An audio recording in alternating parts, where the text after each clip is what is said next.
Հաճախ մարդիկ տրվելով ինչ-որ հուզական վիճակների կամ չիմանալով օրենքը չեն կարողանում կարգավորել իրենց գործողություններն այնպես, որ չհայտնվեն օրենքի խախտման դաշտում։ Ինչ է տեղի ունենում նախընտրական շրջանում եւ ընտրությունների հետ կապված, երբ քաղաքացիները որոշ գործողություններ են կատարում իմացությամբ կամ չիմացությամբ, հանգեցնելով խախտումների։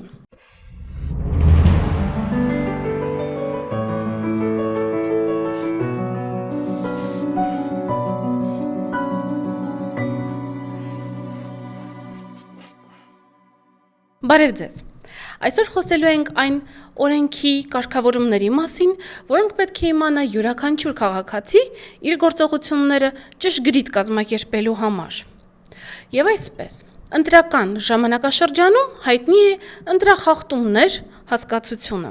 ինչը այն ենթադրում, այնպիսի խախտումներ, որոնք կապված են ընտրական գործընթացների հետ։ Փորձենք դրանք խմբավորել եւ տալ այսպես ասած ուղեցույց։ Ինչ պետք է անի կամ չպետք է անի քաղաքացին, որպեսզի չունենա խնդիրներ,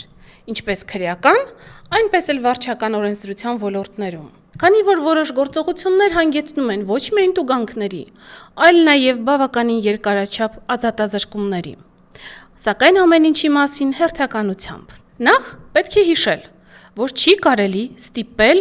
կամ պարտավորեցնել կամ խոչընդոտել, որպեսզի քաղաքացիները մասնակցեն ընտրություններին, իրականացնեն քարոզչություն, դիտորդական առաքելություն եւ այլն։ Այսինքն ոչ միայն արգելք հանդիսանալն է խնդրահարույց, այլ նաեւ վերջինների ստիպելը։ Եվ այս գործողությունը ենթադրում է քրեական պատասխանատվություն եւ պատիժ։ Մասնավորապես, պատիժը կարող է լինել ընդհուպ մինչև 8 տարի ազատազրկում։ Երևի ամենահայտնի գործողությունը, որի մասին շատ է խոսվում, սակայն պատժաչափերը այդքան էլ հայտնի չեն։ Ընտրակաշառք։ Այստեղ մի հետաքրքիր նրբություն եմ ուզում ընդգծել։ Պետք է հիշել, որ ընտրակաշառք ինչպես ստանալը, այնպես էլ տալը եւ միջնորդ հանդիսանալը քրեորեն պատժելի արարքներ են։ Տեսեք, ստանալը ընտրակաշառք կամ անգամ համաձայնելը ստանալու, իսկ նույնիսկ պահանջել ընտրակաշառք նույն հարթակի վրա հավասարեցված գործողություններ են եւ ենթադրում է ազատազրկում պատժաչափ, եթե այն անգամ խմբի կողմից նախատեսված է մինչև 7 տարի։ Եթե դուք հանդիսանում եք միջնորդ եւ կազմակերպում է անձը ընտրակաշառքի փոխանցումը, սա եւս քրեորեն պատժելի արարք է եւ ավելի խիստ, եթե տվյալ անձը պաշտոնատար անձ է։ Ընտրակաշառք տալու համար ազատազրկում է նախատեսված 3-ից 6 տարի ժամկետով, իսկ եթե այն իրականացվում է խմբի կողմից, ապա մինչև 8 տարի ժամկետով։ Սակայն մի նոր կարգավորում, որի մասին ուզում եմ խոսել։ Բարեգործություն։ Այս գործողությունը եւս արգելվում է ընտրությունների նշանակման օրվանից մինչև արդյունքների ամփոփումը, եւ ինչ այն ենթադրում, որ այն անձիկ, ովքեր ներգրավված են ընտրացուցակներում, չպետք է իրականացնեն բարեգործության անվան ներքո որոշակի գործողություններ, մատուցեն ծառայություններ, տրամադրեն առարկաներ, բացառություն է հանդիսանում միայն քարոզչական լոգոտիպով որոշակի նյութերի փոխանցումը, սակայն որոնց արժեքը չի գերազանցում 3000 դրամը։ Այս կարգավորման խախտումը հանգեցնում է ընդհուպ մինչև ազատազրկման 3-ից 6 տարի ժամկետով։ Սակայն սա ամենը չէ։ Նաև քաղաքական կուսակցությունների հետ փոխկապակցված կազմակերպությունները, որոնք իրականացնում են բարեգործական աշխատանքներ, ընտրական փուլում եւս պետք է զերծ մնան նման գործունեություն ծավալելուց, որովհետեւ կարող է նրանց գործողությունները ենթադրաբար ընտրակաշառքի ընկալման իրավիճակ ստեղծել, այսպիսով այս կազմակերպությունները եւս նախընտրական ժամանակաշրջանում եւ ընտրությունների ժամանակ պետք է զերծ մնան բարեգործության իրականացումից, որպեսզի իրենց գործողությունները չհանգեցնեն վարչական իրավախախտման։ Մեկ այլ գործողություն, որը որ հանգեցնում է քրեական օրենսգրքի խախտմանը։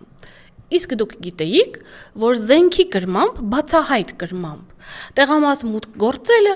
հանդիսանում է հանցագործություն եւ կարող է պատճառ դառնալ, որ դուք ազատազրկվեք 1-ից 3 տարի ժամանակահատվածով։ Մի շատ կարևոր կարգավորում եւ երևի սա ամենատարածված վարքագիծն է, որի մասին ուզում եմ խոսել։ Հիշեք, ձեր քվեարկությունը գաղտնի է եւ ինչպես է այն դրսեւորվում։ Տեղամասում արգելվում է իրականացնել քվեարկություն ցանկացած կերպ, որը կարող է խախտել ձեր գաղտնիության սկզբունքը։ Այսինքն, երբ ձեզ տվել են քվեաթերթիկները, դուք ակնհայտ կերպով վերցնում եք այն մեկը, որին պետք է քվեարկեք, եւ ասենք թափահարելով գնում եք, որ «Պարզ չի, այս մեկին եմ քվեարկելու», կամ բարձրաձայն հայտարարում եք դրա մասին, կամ նկարում եք ձեր քվեաթերթիկը, ինչպես եք այն դնում ծրարի մեջ։ Սա ամենը բերում է ձեր քվեարկության գաղտնիության խաթարմանը, հետևաբար արգելված գործողություն է, եւ այն կարող է հանգեցնել քրեական պատասխանատվության պատժի նշանակումը տուգանք։ Սակայն այն անձինք, ովքեր կցանկանան միջամտել ձեր քվեարկության գաղտնիությանը, այսինքն եթե վերջինս կփորձի տեսնել, նայել, մտնել քվեախցիկ եւ դիտարկել, թե դուք ինչպես եք քվեարկում, բացառություն է կազմում իհարկե օգնողի ինստիտուտը այստեղ,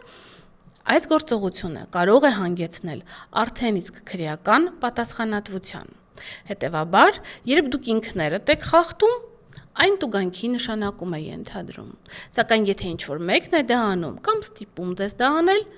հետևանքը քրեական պատասխանատվություն է։ Հիմա նաև խոսենք շատ տարածված գործողությունների մասին, որոնք իմ պրակտիկայում շատ են հանդիպել, եւ ունեցել եմ իրավիճակ, երբ պարզվել է, որ մրցակից քաղաքական ուժը վճարել է թաղամասի երիտասարդներին, որպեսզի վերջիններս պոկեն պատերից մրցակից կուսակցության պլակատները։ Հարգելի երիտասարդներ, երբ համաձայնում եք պոկել կամ վնասել պաստառներ, որոնք փակցված են թույլատրելի վայրերում, իմացեք, որ ձեր գործողությունները կարող են հանգեցնել վարչական տուգանքի նշանակման 50-ից 100,000 դրամի չափով։ Միևնույն ժամանակ կարևոր է հիշել, որ օրենսդրությունը կարգավորում է, թե որտեղ կարելի է փակցնել քարոզչական պաստառներ։ Մասնավորապես ընտրական օրենսգիրքն արգելում է տաքսիների մեջ, սննդի օբյեկտներում, առևտրի վայրերում քաղաքական գովազդի փակցնելը։ Հետևաբար կարող է նշանակվել վարչական տույժ, այն է տուգանք, եթե չի իրականացվում օրինական պահանջն առայն, որ անհրաժեշտ է հեռացնել այդ պաստառները։ Կարևոր կարգավորում, որ պետք է հիշել։ Բոլորս գիտենք ինչ է լռության օրը, բայց միգուցե անհրաժեշտ է հասկանալ ինչ տեղի կունենա, եթե մենք խախտենք լռության օր սկզբունքը։ Եվ այսպես, լռության օրը այն է ընտրությունների քվեարկության նախորդ օրը ակտիվ քարոզչություն իրականացնելը, հանրային ելույթներ ունենալը կարող է հանգեցնել վարչական տուգանքի, որը կկազմի 400-ից 600,000 դրամ։ Մի կարգավորում եւս։ Ամբողջ աշխարհը կարող է իրականացնել այսպես կոչված exit poll։ Այն է, երբ քվեարկած անձանց տեղամասի մոտ արդեն իսկ հարցնում են, ում եք դուք քվեարկել, որի արդյունքում հնարավոր է լինում հասկանալ, նախնական տվյալներ հրապարակել, թե ում են ընտրել քաղաքացիները։ Սակայն մեր օրենսդրությունը արգելում է նման գործողության իրականացումը եւ ավելին, եթե ընտրությունների նախորդ օրը կամ ընտրությունների օրը մինչև ժամը 8-ը ընդհուպ ներկայացվեն սոցիոլոգիական տվյալներ, որոնք որ կարող են ներկայացնել որևէ հարցման պատկեր, ապա այդ գործողությունները կորակվեն որպես վարչական իրավախախտում եւ կնշանակվի տուգանք տվյալ սոցիոլոգիական կազմակերպության կամ լրատվական միջոցի նկատմամբ եւ դա կլինի 800,000 դրամի չափով։ Եվս մի կարգավորում։ Հաճախ տեսնում ենք, որ ընտրատեղամասի մոտ հավաքվել են երիտասարդները։ Օրենսդրությունը նախատեսում է, որ 50 մետր շառավղով որոշակի կուտակումներ կամ անցանկալի ներկայություն չպետք է լինի։ Ինչն է նպատակը այս կարգավորման։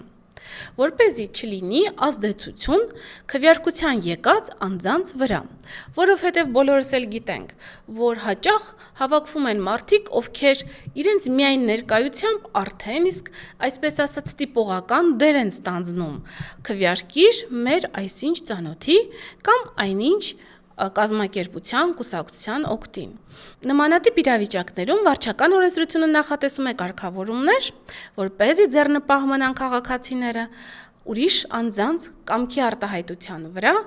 ցանկացած ձևով միջամտություն իրականացնելուց։ Եվ այսպես, փորձենք ամփոփել. ինչ պետք է անի քաղաքացին, որպեսզի եւ իրականացնի իր քաղաքացիական պարտքը, քվեարկի եւ չխախտի օրենքը։ Հետևեք կանոններին, իմացեք ձեր իրավունքները, զերծ մնացեք ընտրակաշարք ստանալու, վերցնելու ինստիտուտներից, պահպանեք գաղտնիության ինստիտուտը, ձեր ձայնը գաղտնի է, եւ իրականացրեք ձեր ընտրական իրավունքը պաշտպանված միջոցներով։